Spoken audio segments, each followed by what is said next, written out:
développé une théorie selon laquelle la vue aurait été un sens qui serait arrivé chez l'homme tardivement et dont il pourrait éventuellement se passer. Alors que pour la femme, la vue est fondamentale. Alors on peut lire cela déjà dans le livre de la Genèse, dans les premiers chapitres de la Genèse, où on voit bien que Elohim apporte la lumière dans un monde de ténèbres. Donc les mondes des ténèbres précèdent le monde de la lumière. Donc Elohim n'est pas celui qui crée le monde, c'est celui qui apporte la lumière. Et en même temps, la femme apparaissant comme un élément qui est tardif correspondrait en quelque sorte à cet apport de la lumière. Le toucher, c'est un peu, pour moi en tout cas, c'est un peu la vue. Au fond, si vous voulez, c'est comme si on disait à quatre sens, le goût, l'ouïe, l'odorat et le toucher. Et on aurait rajouté ensuite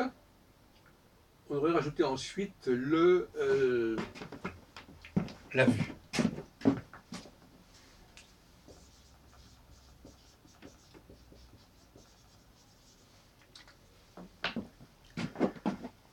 J'aime beaucoup, c'est comme d'ailleurs dans le Pentateuque, il y a quatre livres, on rajoute un cinquième qui est le Deutéronome.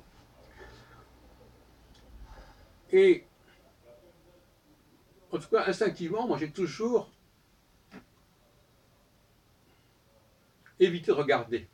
C'est pour ça d'ailleurs qu'après 70 ans, dans quelques mois, j'ai toujours pas de lunettes, peut-être que j'ai pas usé mes yeux. Quand je joue du piano, je ne regarde pas le clavier, et encore moins une partition. Et j'aime bien le contact, alors, et le contact du corps. Alors, le contact du corps de l'autre, de la femme en l'occurrence, mais aussi son propre contact. La notion d'épouillage me paraît intéressante chez les anciens. Percevoir en passant la main sur son corps, percevoir tout ce qui pourrait être parasite, tout ce qui pourrait s'être agglutiné, accroché au poil notamment. Et normalement, la main, elle voit cela. D'ailleurs, d'une manière générale, ce qu'on appelle la mémoire synesthésique, par exemple, je veux toucher mon nez, je touche mon nez. Mais je touche mon nez sans me regarder dans le miroir. Je touche mes yeux. Je touche mon genou. Donc, qu'est-ce qui me fait toucher? Le mot toucher le veut bien dire, toucher c'est le toucher.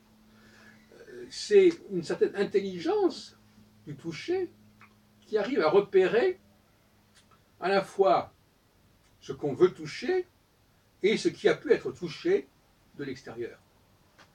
Il y a donc cette dualité intéressante. Si je reçois un coup, je détermine immédiatement où je reçois un coup. Et si je veux faire une chose avec mon corps, par exemple bouger tel doigt de la main, eh bien je le bouge. Il n'y a aucun besoin de vision pour ça. Il faut bien comprendre les choses. Il faut bien en prendre conscience, n'est-ce pas?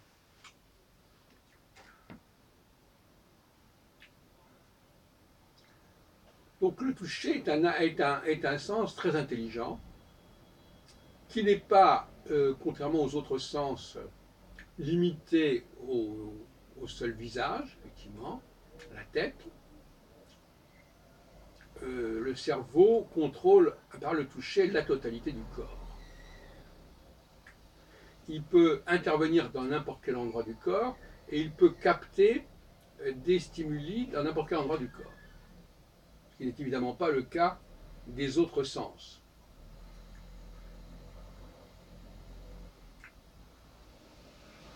L'homme peut donc vivre dans l'obscurité plus facilement que la femme.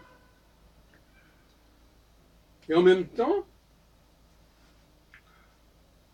il a appris à apprécier la femme, apprécier le physique de la femme, l'apparence de la femme. Et même d'une certaine manière, il est fasciné par la femme. Parce que justement, c'est un sens qui lui est étranger, quelque part.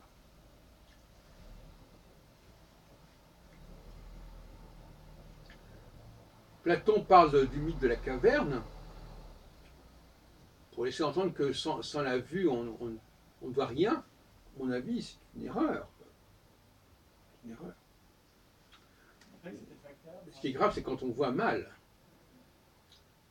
Par exemple, dans la caverne, on voit des ombres. Bon, ben, effectivement, il vaut mieux de rien voir du tout et se fier à d'autres informations que celles de la vision, quand surtout celle-là est insuffisante en raison du manque de lumière.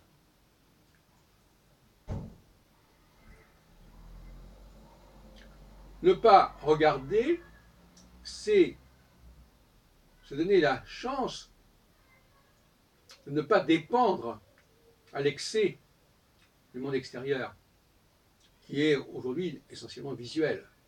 Les écrans, toutes sortes d'écrans. Les textes qu'il faut lire, partitions, etc.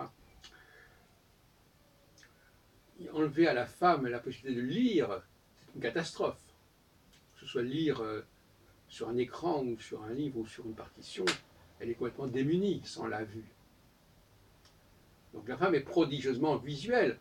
Elle est visuelle au niveau de la perception et la captation de l'information, et elle est visuelle au niveau de sa présence au monde. Et à ce sujet, je reviens je fais une petite parenthèse, une petite digression, ce qui n'en est pas une d'ailleurs. La femme, contrairement à ce qu'elle croit, elle n'est pas jugée selon ses œuvres. Elle est jugée selon la grâce, en quelque sorte. C'est-à-dire qu'elle existe, elle a la grâce d'exister, et en tant qu'existant, elle apporte du plaisir, elle a un rayonnement, un peu comme le radium qu'a découvert Marie Curie. Et cela suffit à justifier son existence. Donc pourquoi est-ce qu'elle s'amuserait, elle se fatiguerait à travailler, à fonctionner? Elle a surtout à être. Mais finalement, l'être, c'est aussi la présentation des choses. C'est le comment et non pas le quoi chez la femme. Par exemple, il vient de sortir un film de Sofia Coppola, qui est un remake d'un film de 71 avec Clint Eastwood, donc finalement sur les proies.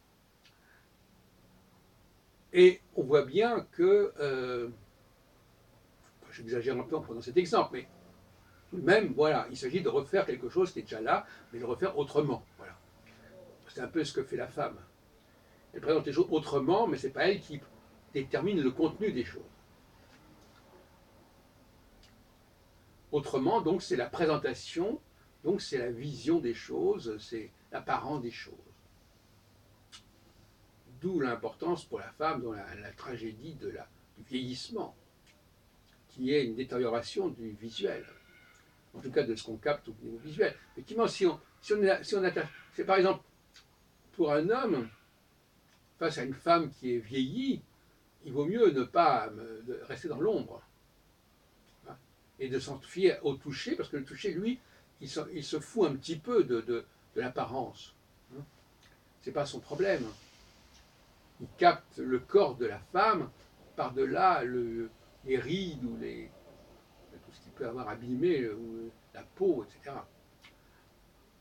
C'est pour ça que souvent l'acte sexuel a lieu la nuit et même dans l'obscurité.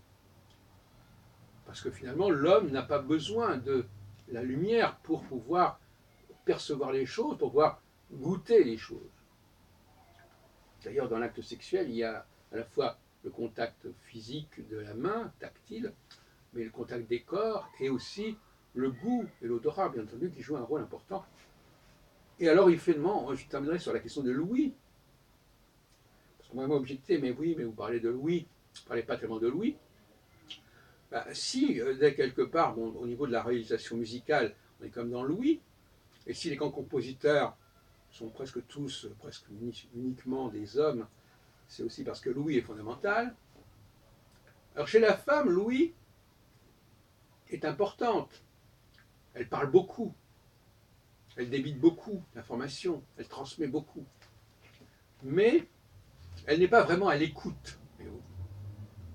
Elle aime bien, j'entendais l'autre jour Natacha Polony parler de l'éducation, alors voilà, il s'agit de donner un bagage aux enfants, voilà, bon, il ne s'agit pas de savoir si un tel est comme c'est ça, non, il s'agit de leur donner un bagage qui est le même pour tous, même pour tous.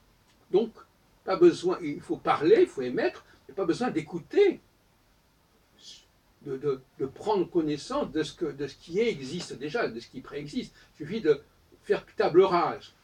Or, faire table rase, ça peut être tout simplement, effectivement, considérer qu'il y a une table rase, mais ça peut être aussi, au sens des cartes, tout un travail pour faire table rase.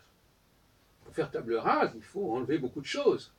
Donc soit on considère que la table est rase dès le départ, soit il y a un travail énorme à faire d'échange, il y a un travail à faire avec les autres pour, comme ferait d'ailleurs Socrate, en quelque sorte. La maïeutique, quelque part, c'est une façon de faire table rase, mais pas en partant de zéro. Ce qu'ont tendance à faire les femmes. D'où leur goût pour les êtres qui sont censés partir de zéro, sont censés être à zéro et sont censés acquérir un bagage commun. Une conception un petit peu basique de l'éducation. Donc le toucher, c'est un sens absolument fondamental. D'ailleurs, d'une certaine façon, le toucher n'est pas réservé aux mains. On peut toucher avec les lèvres, par exemple. Par exemple, même le fait de parler crée une tentation de toucher. C'est-à-dire que quand je parle, je sens mes lèvres, je les perçois, mes lèvres, même si je ne les vois pas, puisqu'elles ne sont pas devant moi. Donc, je terminerai là-dessus. Dans la composition musicale, dans l'improvisation musicale, ce ne sont pas uniquement les mains qui vont toucher le clavier et qui vont connecter les sensations de clavier avec l'ouïe, des notes qui vont sortir. J'en ai déjà parlé, je ne reviens pas là-dessus. Mais c'est aussi le fait de parler, mais aussi de siffler, aussi de chanter, qui crée une relation spéciale avec la bouche, l'air qui passe dans la bouche. Et moi-même qui suis un grand siffleur devant l'Éternel, il y a un plaisir du sifflement qui est très supérieur au plaisir de jouer du piano. C'est quelque chose qui est beaucoup plus puissant en moi, qui m'apporte beaucoup plus de satisfaction au niveau tactile que de taper sur un piano. Même si les deux m'intéressent, bien entendu, et si je combine les deux, puisque maintenant j'appelle mes œuvres improvisation orale accompagnée au piano. Alors qu'autrefois, je disais plutôt toccata, par exemple, piano accompagné de la voix. Donc, et à partir du moment où on remet la sensation tactile de la bouche au premier plan, la dynamique de création n'est plus du tout la même et elle est beaucoup plus intense.